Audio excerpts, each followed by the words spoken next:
Hey everyone, welcome back to your week ahead astrology breakdown. I am Matthew Oliver from Stillwater Alchemy, and this is one of those weeks where having the foresight and being interested in astrology is really going to set you up for success because we do have some powerful transits, some major activations, and just some things to watch out for. So having that knowledge in advance is really going to help you map out the week so that you know what to expect and fully optimize these transits to your benefit. Okay.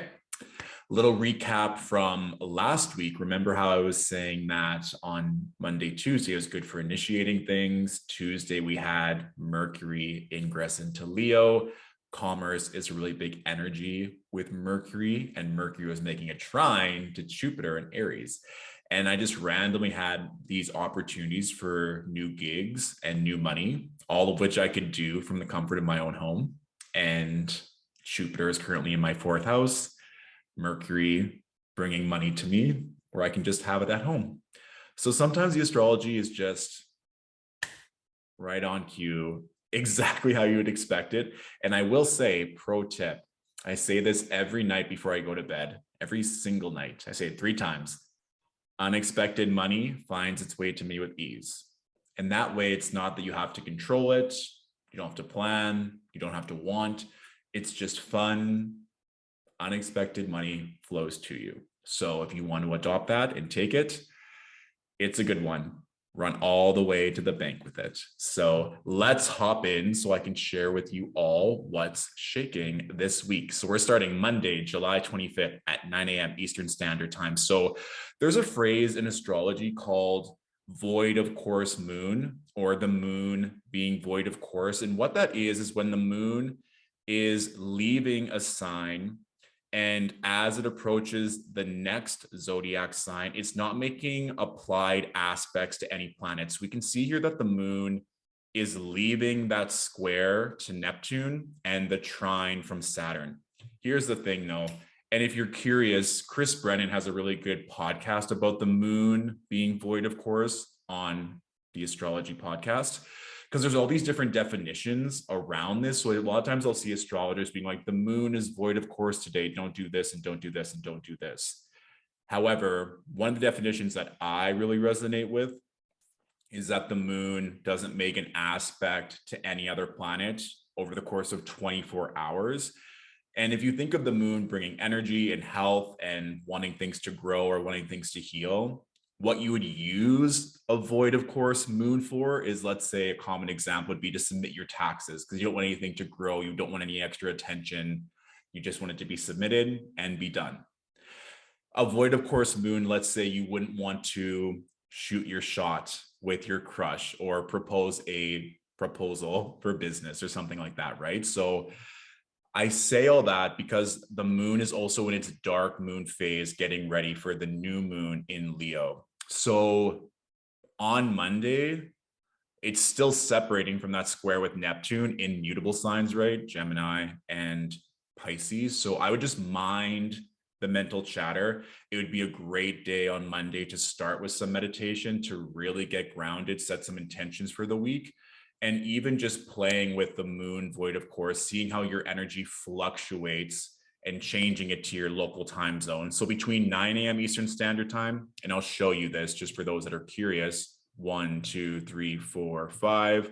Once we get to 2 p.m. Eastern Standard Time, the moon is now in Cancer, its home sign, making that applied conjunction to Venus, which is very auspicious. So once the moon crosses over into Cancer, I think the rest of Monday will go pretty well. You might feel more emotionally grounded, or things are just making a lot more sense, or your focus is back on track. So that's what I'm saying. You can play with this energy, but overall, I would take this time, probably stay off social media. To be honest, I know I say this every week on certain days, but Monday, Tuesday, Wednesday of this week, I would just really get grounded, get the support, nourishment, health, love that you need. It's really going to help because Mercury is in some challenging aspects this week. You can see Monday, it's already making that applied square to Mars.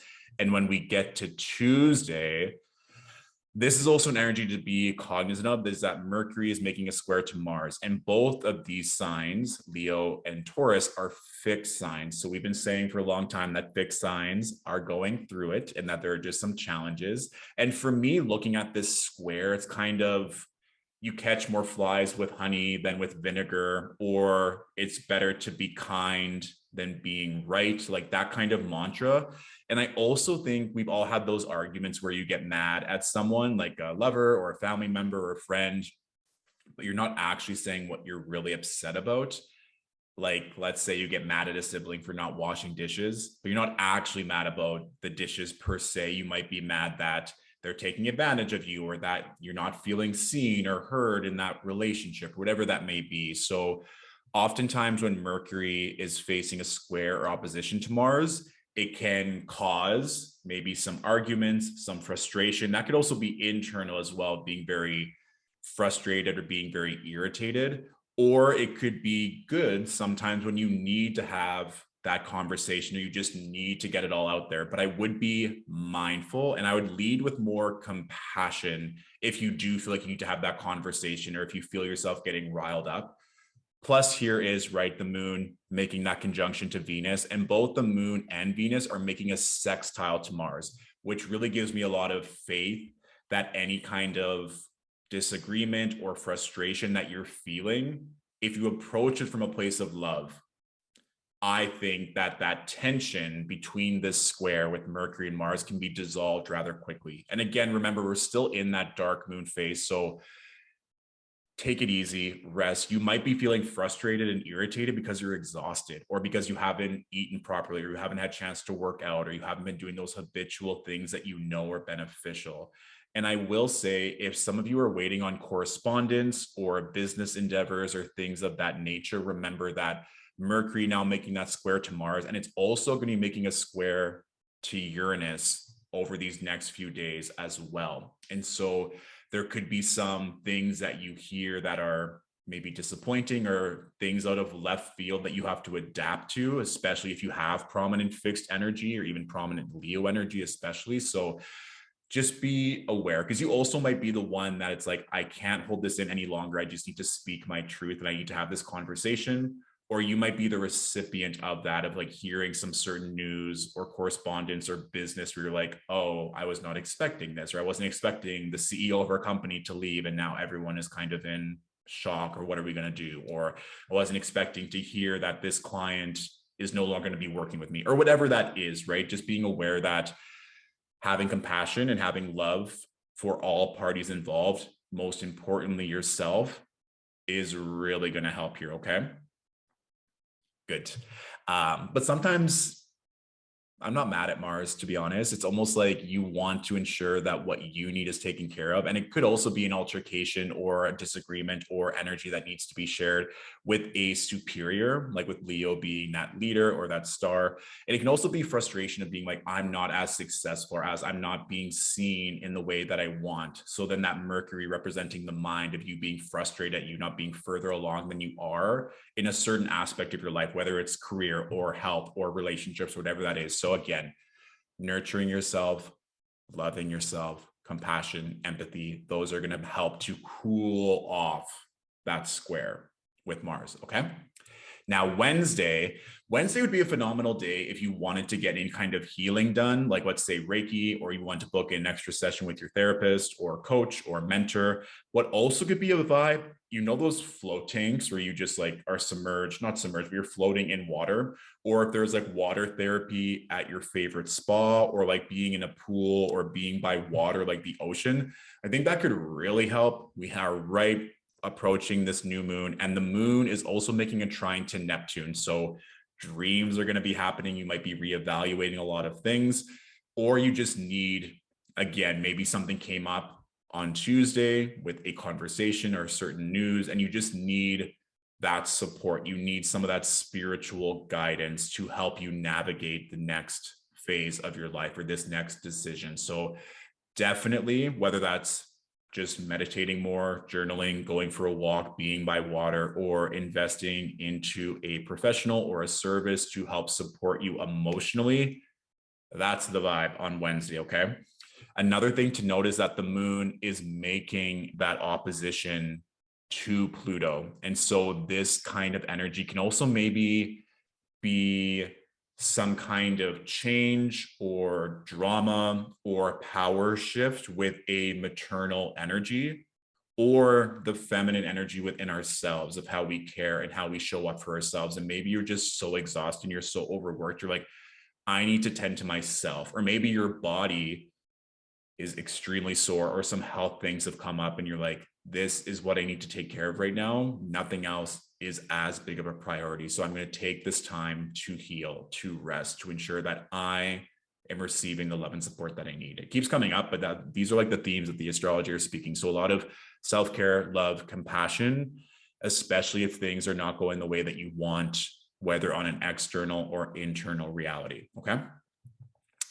Yes. Good. I was going to say there might be some boundaries as well with a feminine or maternal energy that you just need to resolve. And that also could be the conversation that was had. It could have been with a mom or a sister or a feminine energy in your life of just like, I need to say this, I need to speak my truth. And moving forward, there could be opportunities to heal that as well. Good. Thursday. So Thursday at approximately 1:54 p.m. Eastern Standard Time, we're going to be having that new moon in Leo. And later today on the 28th, Jupiter is also going to station retrograde. So I'm going to obviously have a new moon workshop available. You can check our website around Thursday or check your email subscription as well, and it'll be there for you. But this is going to be a good day to really reevaluate some themes around Jupiter, especially given that the sun and moon are making that applied trine to Jupiter. So if we're thinking of Jupiter, we're thinking of joy, expansion, higher knowledge, faith, religion, whatever you kind of deem as that higher power, and also travel as well. This could be also fun. It's like, I've always wanted to go on this trip, or I've always wanted to research this more. I want to obtain more knowledge in this, or really just going back to basics and reevaluating your gratitude practice, your spiritual discipline, rituals that you're doing.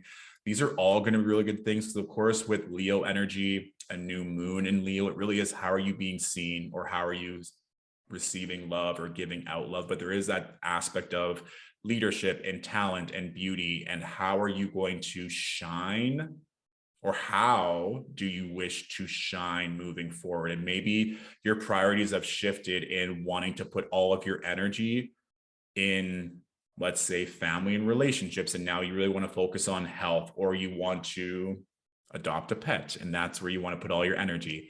Maybe you have Leo ruling your 6th house, which is where we find pets, things like that. And of course, with any lunation, I would, of course, look to the house that rules over Leo, so you can identify how this sun, moon, Mercury energy is manifesting. Okay. Beautiful. So when we get to Friday, we have the moon conjunct Mercury, and also the moon and Mercury are making that square to Uranus, and they're also opposing Saturn. So a couple things I was thinking about this, and oftentimes when we choose a new path or when things happen, we can sometimes go into that fear, scarcity mindset of, what if this doesn't work? What if we're not good enough? What if we don't have the talent or the resources? And there can be that initial scarcity or like fear that might hold you back, or that may tempt you to go back to what you once knew.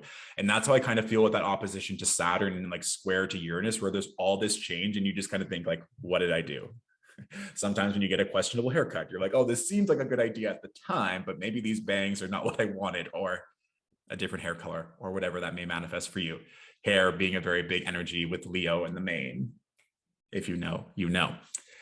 But this energy for me is like, you don't have to do it alone. You're not meant to go about doing everything by yourself. And there might even be a bit of ego or pride in thinking that you can do it all by yourself. And I deal with this a lot with clients that are in business and they're working on scaling their business or seeking out help, and they don't trust that people that they can hire will do the job as good as them. They're like, well, I'm always going to have to do this, or they're not going to be able to do it as proficient or in the way that I want. And so you're thinking in that moment that no one is as good as you, which is, again, we can be open to be surprised in that we can find affordable, lovely, talented, amazing support to make all of our dreams come true.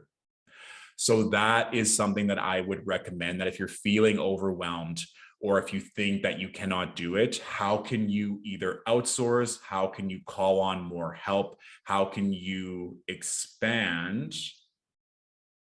so that it doesn't have to be as challenging? You don't have to go about doing it alone. I think we've all been in a situation where we've had the generosity or the knowledge or the love from people that have done what we've already wanted to do, or have just held space for us as we're growing and shifting.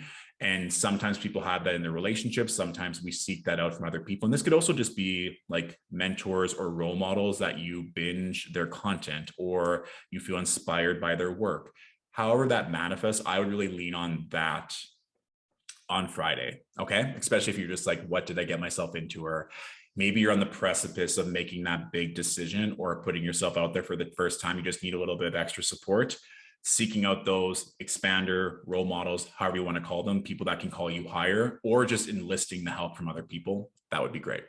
Saturday. So Saturday, again, we have this kind of moon void of course energy. I do want to ensure that if you are feeling maybe a bit tired, a bit overwhelmed, the moon is still finishing off its opposition with Saturn, that you're not too hard on yourself. You're not too hard, especially if you are maybe working through body insecurities or beauty and you're like, oh, I just wish I could be at this level, or that this would finally pay off.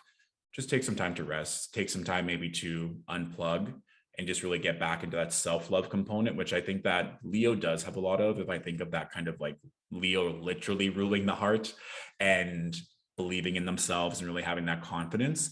And so if you just need a little bit of time to give some of that love back to yourself, I would do so, because later on in the day, the moon is going to be in Virgo, which is really nice. And we also have the sun making that applied trine to Jupiter, which goes exact on Sunday, which is really fun because Sunday, it's the sun's day.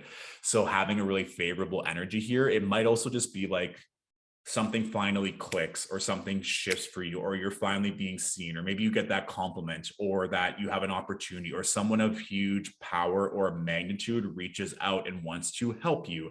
It's just kind of like, we always see this, especially in the spirituality realm, or this like expansion, contraction, back and forth, ebbs and flows of life, death and rebirth. And so we can kind of see that there are moments this week where there's a lot of release, or having to have those types of conversation, or kind of placing that love and betting on yourself, and then maybe having a moment of, what did I do?